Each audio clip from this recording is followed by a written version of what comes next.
Hello students, आज हम third chapter जो चल रहा है हमारा मानव में प्रजनन, उसका सेकंड पार्ट पढ़ेंगे।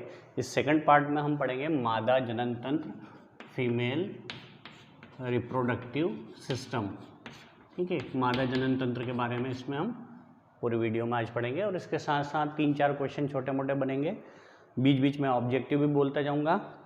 उस ऑब्जेक्टिव को आप चाहो तो नोट कर लेना कॉपी में, और अगर चाहो तो यहीं यूट्यूब पे ही इनबॉक्स में, मैसेज बॉक्स में आप उसका आंसर साथ साथ देते आना। पहले हम मादा जनन तंत्र पढ़ते हैं। मादा जनन तंत्र के प्रमुख भागों के नाम कौन कौन से हैं, पहले ये बताता हूँ मैं आपको कि मादा जनन तंत्र के प्रमुख भाग कौन कौन से हैं। तो 5, 6, 7 भाग नाम याद रखना। नंबर 1, एक जोड़ी ओवरी या अंडाशय। चलो भागों के साथ समझाता हुआ भी चलता हूँ। सबसे पहला भाग, सबसे प्रमुख भाग, सबसे महत्वपूर्ण भाग, एक जोड़ी अंडाशय, 1 पेयर ओवरी। ठीक है, सबसे प्रमुख प्राथमिक जनन अंग, primary sex organ, female sex organ सबसे प्रमुख। इसके अलावा बाकी सब सेकेंडरी हैं। ठीक है, सेकेंडरी में सारे भाग एक एक करके मैं आपको बताता जाता हूँ। तो सबसे पहला हम देखते हैं एक जोड़ी ओवरी, अंडाशय। तो किडनी के दोनों तरफ एक एक की संख्या में ये जो रचनाएं पाई जाती हैं, इन रचनाओं को क्या बोलते हैं? एक जोड़ी रचना को ओवरी या अंडाशय कहा जाता है। ठीक है, ये सबसे प्रमुख फीमेल सेक्स ऑर्गन है। ठीक है, ओवरी या अंडाशय।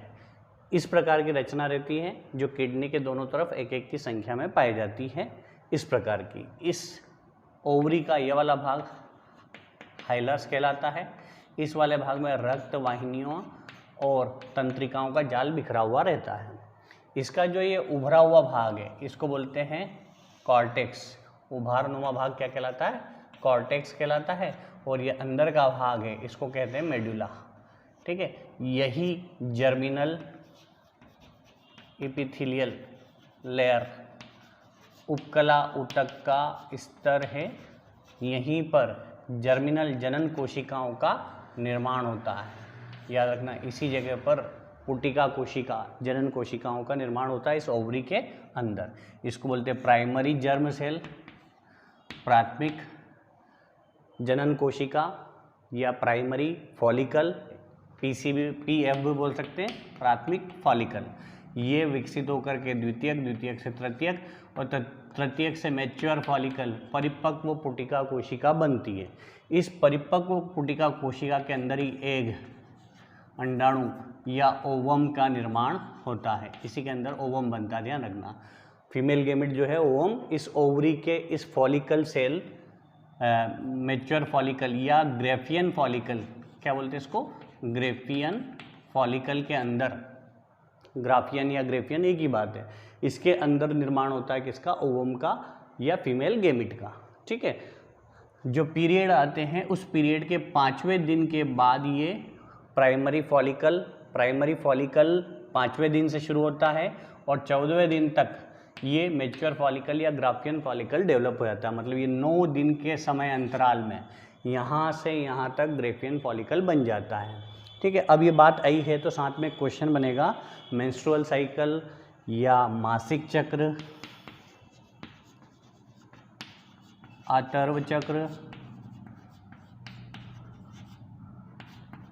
या ऋतु चक्र क्या है? ठीक है, इसको समझना ध्यान से कि जो फीमेल होती हैं, फीमेल में जब गर्भावस्था में ही होती हैं, मतलब कि जब फीमेल भ्रूण जो होता है 6 माह का होता है, उसी समय इस फॉलिकल सेल का निर्माण प्रारंभ हो जाता है। और निर्माण 6 माह के भ्रूणी अवस्था से ही प्रारंभ हो जाती है, परंतु जब 10-11 वर्ष की होती हैं, 11 वर्ष सामान्यतः से लेकर तो 45 वर्ष और अधिकतम 55 वर्ष की उम्र तक इस ओवरी के अंदर, इस ग्रेफियन फॉलिकल पुटिका कोशिका के अंदर, ग्रेफियन पुटिका कोशिका के अंदर ओवम का निर्माण होता है। और ये ओवम का निर्माण केवल प्रेगनेंसी के दौरान नहीं होता है। ठीक है, बाकी 11 वर्ष की उम्र से लेकर तो 45 या अधिकतम क्या अपवाद स्वरूप 55 वर्ष तक भी इस ओवरी के अंदर, ग्राफियन फॉलिकल के अंदर ओवम का निर्माण होता है। सिर्फ और सिर्फ प्रेगनेंसी के दौरान ये नहीं बनता है।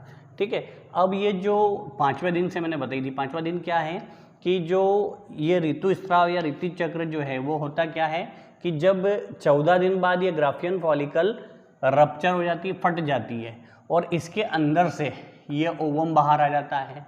ठीक है, यहाँ ओवरी है और यहाँ से ओवम निकल करके इस ओविडक्ट से होते हुए यहाँ पर पहुँच जाता है। ठीक है, अब इसको यहाँ से निकलने के बाद यहाँ पर पहुँचने तक के समय के दौरान अगर कॉपुलेशन की क्रिया होती है, मैथुन की क्रिया होती है और संसर्ग होता है, तो यहाँ से जो मेल गैमेट होता हुआ अंदर आएगा और यहाँ पर कहाँ पर ओविडक्ट के अंदर, ओविडक्ट में यहीं पर मौजूद है कौन, अंडाणु, ओवम और स्पर्म। जब ये दोनों फर्टिलाइज हो जाते हैं, फर्टिलाइजेशन की क्रिया हो जाती है, दोनों का संयुग्मन हो जाता है, तो फिर यहाँ पर बन जाता है जायगोट। जायगोट की ब्लास्टोसिस्ट स्टेज यहीं पर पूर्ण होती, कहाँ पर, ओविडक्ट के अंदर। ऑब्जेक्टिव में पूछ लें कि ब्लास्टोसिस्ट अवस्था कहाँ पूर्ण होती है या फर्टिलाइजेशन की क्रिया कहाँ पर होती है, तो याद रखना मादा जनन तंत्र के कौन से वाले भाग में, दूसरे भाग में, जिसका नाम है ओविडक्ट। इसमें फर्टिलाइजेशन की क्रिया संपन्न होती है। अगर ये एग फर्टिलाइज हो जाता है तो फर्टिलाइज होने के बाद यहाँ यूटेरस में आकर के इम्प्लांट रोपित हो जाता है। और अगर इसका फर्टिलाइजेशन नहीं हुआ है तो भी, फर्टिलाइज हुआ है तो यहाँ जायगोट आ जाएगा और जायगोट इम्प्लांट हो जाएगा, विकसित हो जाएगा, रोपित हो जाएगा यहाँ पर। और अगर इसका फर्टिलाइजेशन नहीं हुआ है तो ये अंडा एक समय के बाद खराब होकर के, नष्ट होकर के यहाँ पर आएगा और यहाँ से विभिन्न क्रियाओं के फलस्वरूप शरीर से रक्त के रूप में और इस एंडोमेट्रियम नामक झिल्ली के साथ टूट करके बाहर निकल जाएगा। और ये क्रिया जो है ये तो पहले से 1 से 5 दिन में ये बना, फिर 5 से 14 दिन में ये बना है। 14 दिन के बाद जब ये रप्चर हो जाती, फट जाती है ग्रेफियन फॉलिकल, तो अंडाणु बाहर आया। बाहर आने के बाद जो है 26 दिन तक, 14 से 26वें दिन तक जो है इसके 14 के बाद डेवलपमेंट होता है। फिर उसके बाद जो है डीजनरेटिव कैरेक्टर्स आने लगते हैं, ये जो है अंडाणु जो है समाप्त होने लगता है, खराब होने लगता है। और 26वें दिन के बाद 27, 28, 29 और 30, 3 से 4 दिन तक ये जो ओवम हैं वो ब्लीडिंग के साथ शरीर से वेजाइना के माध्यम से जो हाइमन झिल्ली है वहाँ से निकलता रहता है। ठीक है, इस पीरियड को ही मासिक चक्र, ऋतु चक्र या आतर्व चक्र कहा जाता है। इस चक्र के दौरान जो है प्रेगनेंसी नहीं होती है। ठीक है, तो मासिक चक्र, ऋतु चक्र या आतर्व चक्र आपको समझ में आ गया होगा। अंडाशय के अंदर जो कौन फॉलिकल सेल बनती, प्राइमरी फॉलिकल सेल जो विकसित होकर के ग्राफियन फॉलिकल बनाती है, जिसके अंदर अंडाणु होता है। एक निश्चित समय तक अंडाणु को अगर शुक्राणु ना मिल पाए, फर्टिलाइजेशन नहीं हो पाए, तो अनफर्टिलाइज जो एग है वो यूटेरस से होता हुआ, ओवरी से यूटेरस से होता हुआ, इस सर्वाइकल कैनाल से होता हुआ, इस हाइमन ओपनिंग के द्वारा शरीर से बाहर निकल जाता है। इसके साथ विशिष्ट प्रकार का द्रव भी होता है, म्यूकस भी होता है, रक्त भी होता है।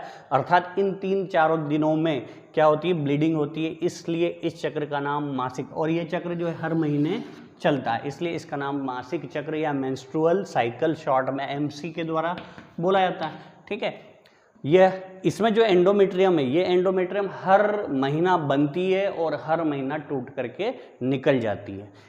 ये जो चक्र है केवल प्राइमेट्स में ही पाया जाता है।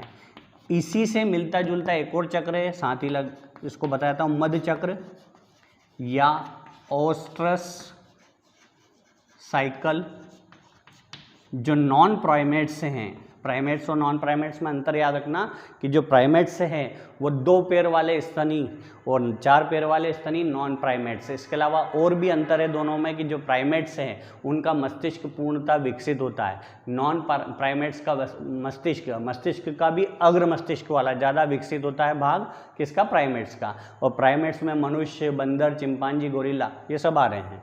और नॉन प्राइमेट्स में जानवर जो आते हैं वो सब नॉन प्राइमेट्स की श्रेणी में आते हैं। तो नॉन प्राइमेट्स में एक विशेष स्थिति में एक चक्र चलता है, उस चक्र को मध्य चक्र या ओस्ट्रस साइकिल कहते हैं। ओस्ट्रस साइकिल कहने का कारण यह है कि इस चक्र के दौरान ऑक्सीटोसिन हार्मोन का स्त्रावण होता है। कौन सा, ऑक्सीटोसिन हार्मोन का स्त्रावण होता है। और इस चक्र के दौरान मुख्य रूप से म्यूकस, सफ़ेद चिपचिपा द्रव जो है जननांगों से निकलता है। और इस चक्र के दौरान जो है मादा जो है प्रजनन के लिए पूर्णतः तैयार रहती है। अलग अलग जीवों में मध्य चक्र का समय अलग अलग होता है। किसी जीव में 18 घंटे का, किसी में 1 सप्ताह का, किसी में 1 महीने तक का भी ये मध्य चक्र होता है। और इसी चक्र के दौरान जो है प्रजनन की क्रिया, ठीक है, होती है। और इसमें क्या है, इस चक्र के दौरान प्रजनन की क्रिया नहीं होती, याद रखना दोनों में। तो अंतर पूछ सकते हैं कभी कभी, मासिक चक्र और मध्य चक्र में अंतर। तो मासिक चक्र जो है वो ध्यान रखना आपको प्राइमेट्स में पाया जाता है, और मध्य चक्र नॉन प्राइमेट्स या गैर प्राइमेट्स में पाया जाता है, ठीक है। इस चक्र के अंत में जो है मासिक स्त्राव होता है, मतलब रक्त निकलता है, और यहाँ पर जो है मासिक स्त्राव या रक्त का स्त्राव नहीं होता है, और अगर होता भी है तो म्यूकस का, और उसमें अति अल्प मात्रा में रक्त का होता है, उपस्थिति होती है। तो पहला अंतर हो गया ये प्राइमेट्स में, ये नॉन प्राइमेट्स में। इसमें क्या रक्त का स्त्राव होता है, इसमें नहीं होता है। अगला इस चक्र में कौन सा वाले, मासिक चक्र में मैंने बताई थी कि ये जो एंडोमेट्रियम नामक झिल्ली है, गर्भाशय की झिल्ली, एंडोमेट्रियम अंदर की परत, अभी अपन पढ़ेंगे इसके बारे में डिटेल, तब एक एक चीज़ें बताता जाऊंगा। तो एंडोमेट्रियम भी जो है रक्त के साथ बाहर आ जाती है, और इसमें रीजनरेशन की क्षमता पाई जाती है कि हर महीने ये नई एंडोमेट्रियम बनती रहती है। तो ये रक्त के साथ बाहर आ जाती है। परंतु जो मध्य चक्र है इसमें एंडोमेट्रियम बाहर ना आकर के शरीर के अंदर ही क्या कर ली जाती है, अवशोषित कर ली जाती है। और आखिरी बात याद रखना, इस चक्र में ऋतुकाल में अतिरिक्त, ऋतुकाल के अतिरिक्त, मतलब कि ये जो 4-5 दिन का काल था जिसमें ब्लीडिंग होती है, इस काल के अतिरिक्त कभी भी संसर्ग, कॉपुलेशन या मैथुन की क्रिया हो सकती है, ठीक है, पूरे वर्ष कभी भी हो सकती है। और यहाँ पर केवल कब होती है, मध्य चक्र के दौरान ही जीवों में प्रजनन या संसर्ग की क्रिया होती है। तो ये दोनों चक्रों में अंतर याद रख लेना, ठीक है। मध्य चक्र का दूसरा नाम क्या है, ऑब्जेक्टिव टाइप में याद रख लेना। तो ये दोनों चक्र मैंने बता दिए हैं। हम वापस से हमारे मादा जनन तंत्र के पास पहुँच जाते हैं कि मादा जनन तंत्र का पहला भाग है जिसका नाम है ओवरी या अंडाशय, ठीक है, जो कि किडनी के पास में एक एक की संख्या में दोनों ओर, मतलब एक जोड़ी संख्या में पाई जाती है, ठीक है। इसका जो बाहरी भाग कॉर्टेक्स, अंदर का भाग मेड्यूला बता चुका हूं मैं, इसके अंदर फॉलिकल बनते हैं, ये सारी चीज़ें आपको मैं बता चुका हूं। अब आगे बढ़ते हैं कि जो फॉलिकल है, ये जब फॉलिकल निर्मित होते हैं उस समय जो है 2 हार्मोन का, FSH और LH हार्मोन का स्त्रावण होता है। कौन कौन सा, फॉलिकल स्टिमुलेटिंग हार्मोन, याद रखना ऑब्जेक्टिव में FSH हार्मोन का पूरा नाम क्या है। वैसे इतने सरल सा ऑब्जेक्टिव पूछेंगे नहीं पूछेंगे, इसकी वजह पूछेंगे FSH हार्मोन का सिक्रीशन कब होता है, तो जब ग्रेफियन फॉलिकल रप्चर होती है या ग्रेफियन फॉलिकल जो है डेवलप हो जाती है, जब ओवम फॉर्मेट हो जाता है उस समय इस FSH का स्त्रावण होता है। इसी प्रकार LH ल्यूटिनाइजिंग हार्मोन का भी स्त्रावण इसी समय पर होता है। ये अंडाशय सबसे महत्वपूर्ण हमारा मतलब मादा जनन तंत्र है, जनन तंत्र का सबसे महत्वपूर्ण भाग है। इसके 2 प्रमुख कार्य हैं। पहला कार्य ओवम का फॉर्मेशन, अंडाणु का निर्माण, और दूसरा हार्मोन्स का सिक्रीशन। और हार्मोन्स ध्यान रखना, फीमेल के अंदर से एस्ट्रोजन और प्रोजेस्टेरॉन 2 प्रमुख हार्मोन स्त्रावित होते हैं। फीमेल हार्मोन के नाम भी याद रख लेना, एस्ट्रोजन और प्रोजेस्टेरॉन। ये हार्मोन स्त्रावित होते हैं किसके द्वारा, ओवरी के द्वारा। तो पहला भाग हुआ महत्वपूर्ण या प्राथमिक जनन अंग, जिसका नाम क्या हुआ है, ओवरी। ओवरी के बाद हम अगले भाग पे आते हैं जिस भाग का नाम है ओविडक्ट। चित्र में आपको दिख ही रहा होगा। दूसरा भाग कौन है, ओविडक्ट या अंडवाहिनी। एक जोड़ी अंडवाहिनी या ओविडक्ट यूटेरस और ओवरी के मध्य में लगभग 10 से 12 सेंटीमीटर की ये रचना, ठीक है, इस पूरी रचना को क्या कहा जाता है, ओविडक्ट कहा जाता है। 10 से 12 सेंटीमीटर लंबी रचना है ओविडक्ट, जो कि एक जोड़ी में होती है। किस किस को जोड़ती है, एक तो ओवरी और यूटेरस को आपस में जोड़ने का काम करती है। जो ओविडक्ट है ये 10 से 12 सेंटीमीटर लंबी है और इसके 3 प्रमुख भाग हैं। सबसे पहले भाग को यहाँ नीचे बता रखे हैं, इस निचले भाग को बोलते हैं इनफंडिबुलम। ये इनफंडिबुलम यूँ झब्बी के आकार की, कीप के आकार की रचना है, देखने में इस टाइप की दिखाई देती है। इनफंडिबुलम किसकी पहली रचना है, इस ओविडक्ट का पहला भाग।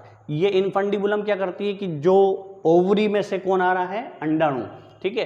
अंडाणु जब बन करके निकल के आ रहा है तो ये ऐसे करके इसको झेलने का काम करती है। जैसे कोई बॉलर ने गेंद फेंकी और अपन कैच करते हैं तो इस प्रकार हाथ बनता है। तो ऐसी स्थिति में ये फिम्बरी बोलते हैं, इस जगह को क्या बोला जाता है, फिम्बरी, जिसके द्वारा जो है इस ओवरी से जो आए हुए अंडाणुओं को ग्रहण किया जाता है। कीप के आकार की रचना है, झब्बी के समान रचना, जो कि इस ओवम को झेलने का, कैच करने का काम करती है। सबसे पहले भाग का नाम क्या है, इनफंडिबुलम। इनफंडिबुलम से आगे बढ़ते हैं तो दूसरा भाग, इस दूसरे भाग का नाम है एम्पुला। इसी भाग में जो है फर्टिलाइजेशन की क्रिया होती है और इसी भाग में जो है ब्लास्टोमियर का, ब्लास्टोसाइड कोशिका का निर्माण होता है। कोशिका का गुच्छा बनता है यहीं पर, इसी जगह पर, ठीक है। आगे बढ़ते हैं, फिर तीसरा भाग आता है अगला। पहला हुआ है अपना यहाँ पर इनफंडिबुलम, दूसरा हुआ है क्या, ओविडक्ट, और तीसरा भाग है इस्थमस।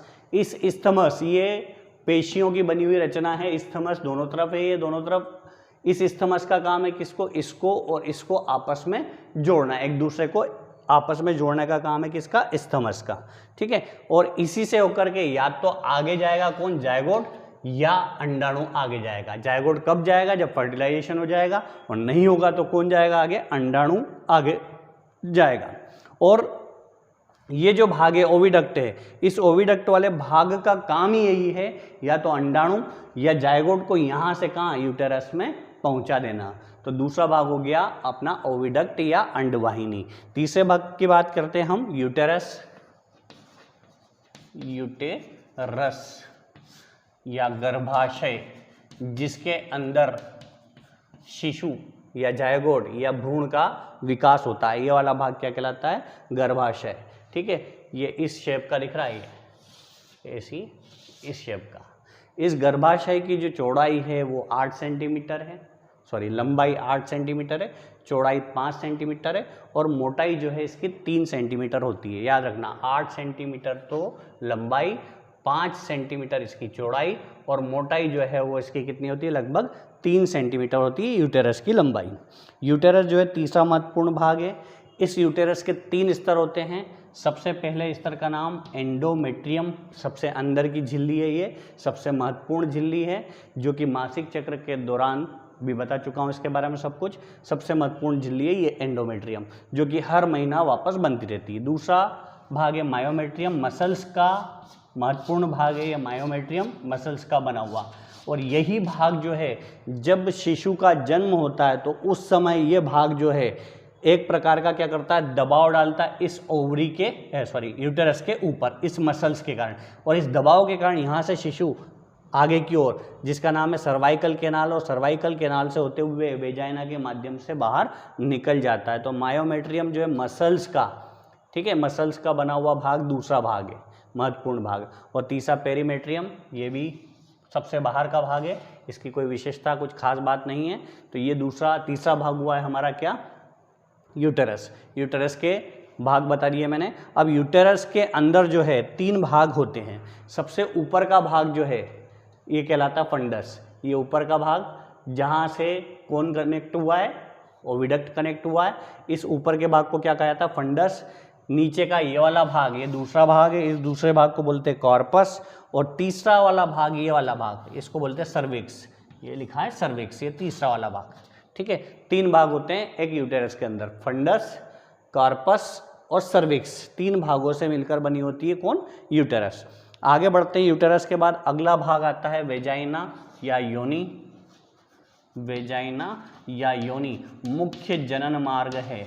अच्छा, एक चीज़ बताना भूल गया था मैं, यहाँ पर जो ओविडक्ट है, इस ओविडक्ट का एक भाग है जिसका नाम है इनफंडिबुलम। इनफंडिबुलम में यहाँ पर सीलिया क्या पाए जाते हैं, सीलिया पाए जाते हैं, और सीलिया अंदर की ओर गति करते हैं, जिससे क्या होता है कि यहाँ से निकला हुआ अंडाणु इस गति के कारण आगे की ओर बढ़ता है। सीलेटेड इपिथेलियम स्तर पाया जाता है। ऑब्जेक्टिव में ये भी याद रख लेना कि किस स्तर के कारण ओवरी से अंडाणु जो है ओविडक्ट में पहुंचते हैं। तो सीलेटेड उपकला उतक, सीलेटेड इपिथेलियल टिश्यू, सीलिया पाया जाते एक प्रकार के यहाँ पर, ठीक है, जिनके कारण ये अंडाणु आगे बढ़ता है। अगले भाग का नाम आएगा वेजाइना। वेजाइना या योनि।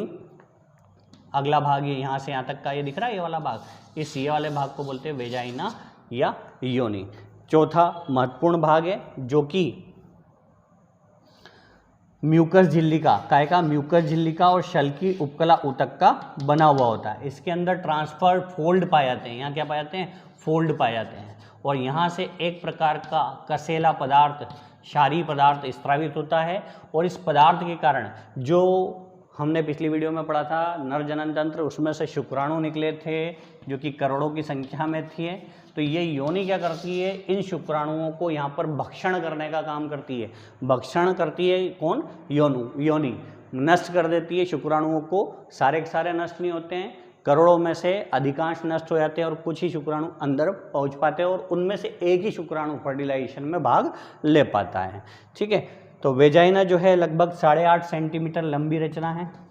कितनी सेंटीमीटर, 8.5 सेंटीमीटर लंबी रचना है।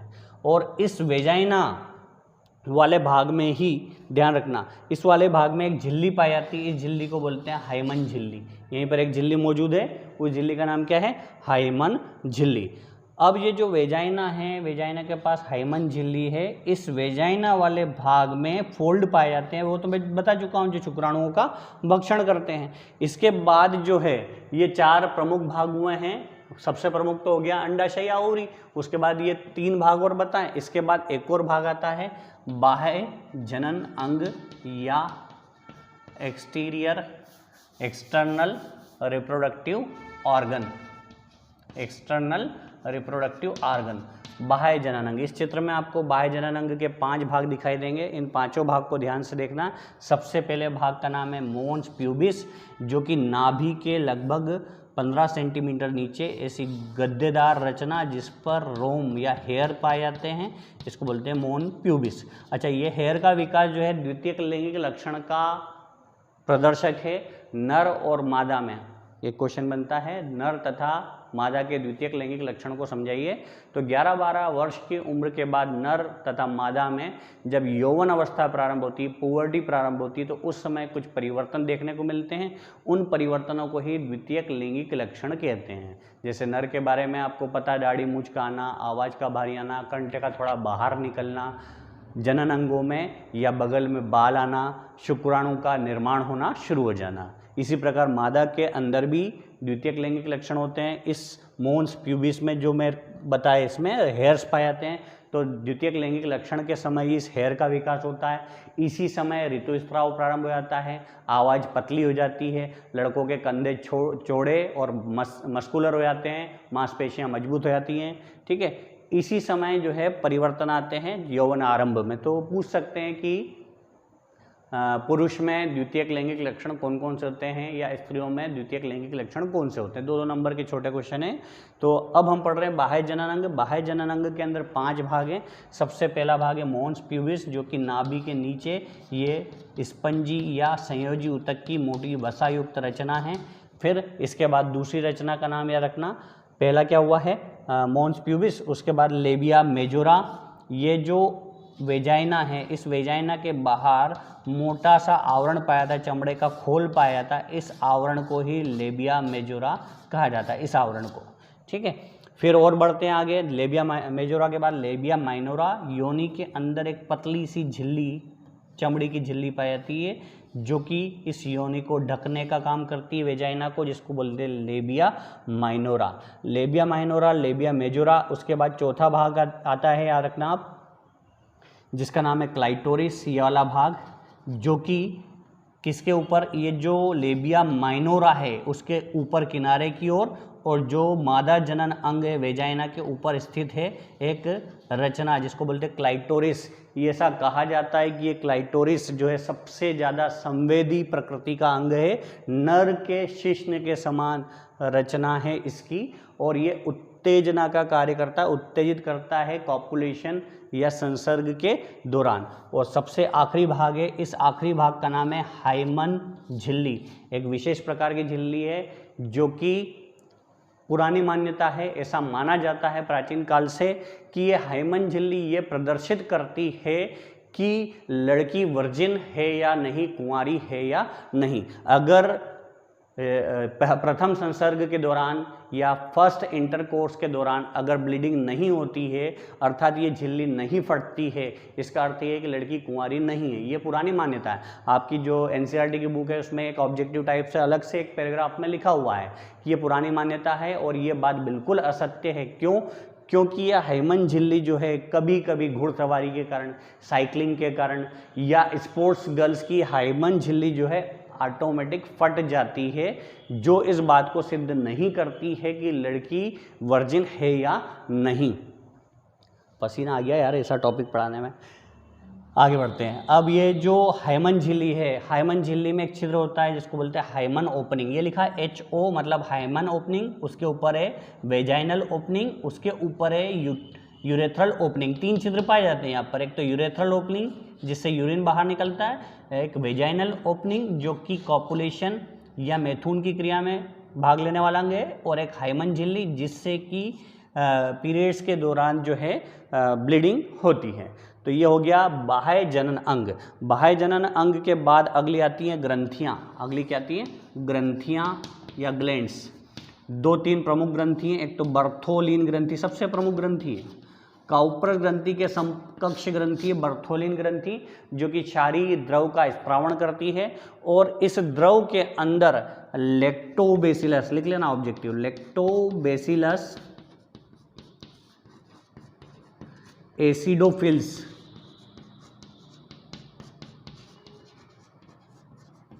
एक बैक्टीरिया पाया जाता है यहाँ पर वेजाइना में, लैक्टोबैसिलस बेसिडोफिल्स। ये बैक्टीरिया क्या करता है कि जो योनि मार्ग को चिपचिपा या क्षारीय बनाता है, जिससे कि कॉपुलेशन या संसर्ग या इंटरकोर्स की क्रिया आसानी से हो सके। बर्थोलिन ग्रंथि से निकलने वाला रस द्रव जो है क्षारीय प्रकृति का होता है, और ये ग्रंथि किसके समकक्ष है? प्रोस्टेट ग्लैंड के समकक्ष से। ठीक है, इससे निकलने वाला जो द्रव हो तरल क्षारीय सफ़ेद रंग का द्रव, जिसके अंदर लैक्टोबैसिलस एसिडोफिल्स नाम का बैक्टीरिया मौजूद होता है। तो ये बाह्य जनन में के बाद आ गई है ग्रंथि या ग्लैंड।